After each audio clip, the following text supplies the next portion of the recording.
miles per hour yesterday.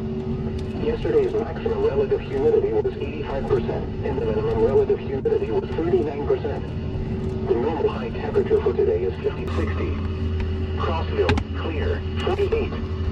Colonial Drive, Downton, cloudy, 54. Lawrenceburg, cloudy, 50. Lebanon, cloudy at this time.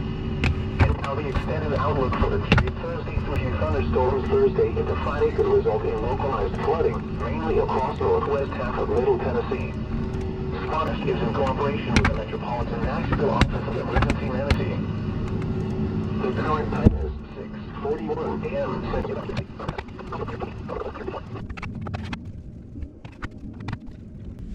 Good morning. Nandito ako sa Franklin, Kentucky. Bali, unahan lang to ng Nashville.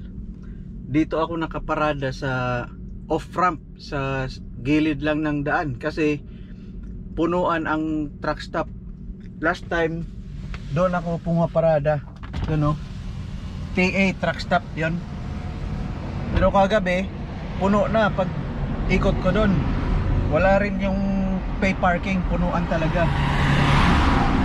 Every time ako na pupunta dyan, paglabas ko papunta ng destination, talagang may mga truck na nagpaparada dito, nakikita ko palagi. So kaya kagabi nung pagpunta ko doon, nakita ko na may bakante dito, pero tiningnan ko muna doon, tapos walang bakante nga, nag-proceed ako dito.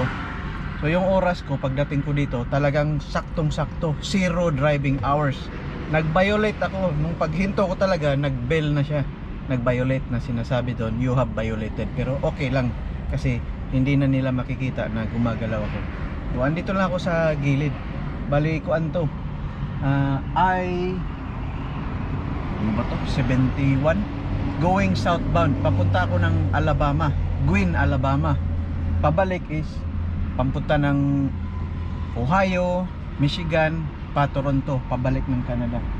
So yun, off ramp, makita nyo ito, ang dami namin dito dun sa likod ko, yan,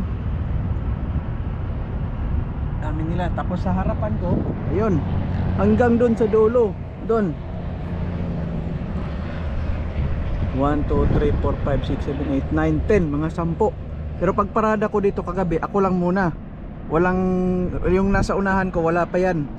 Tapos after nag post trip ako ng 15 minutes, ang dami nang nakaparada sa unahan. O mga malamang wala na rin mga oras. O yan. May mga off ramp or on ramp na bawal mag park. May nakalagay sa gilid na no parking, pero dito pwede, walang nakalagay, kaya pwede tayong mag-park. Okay dito, malalawak yung mga off-ramp nila, mga on-ramp. Sa Texas din, nung nagpunta ako ng Hidalgo, yung Houston, Laredo, Dallas, yung mga off-ramp nila, ang lalawak din, pwede rin magparada. Ang wala lang dito is yung CR. Hindi tayo makapag-CR. Toothbrush, pwede na mag-toothbrush. Boy Scout lang. Yan dyan sa bintana. Okay lang yan. Tracker way.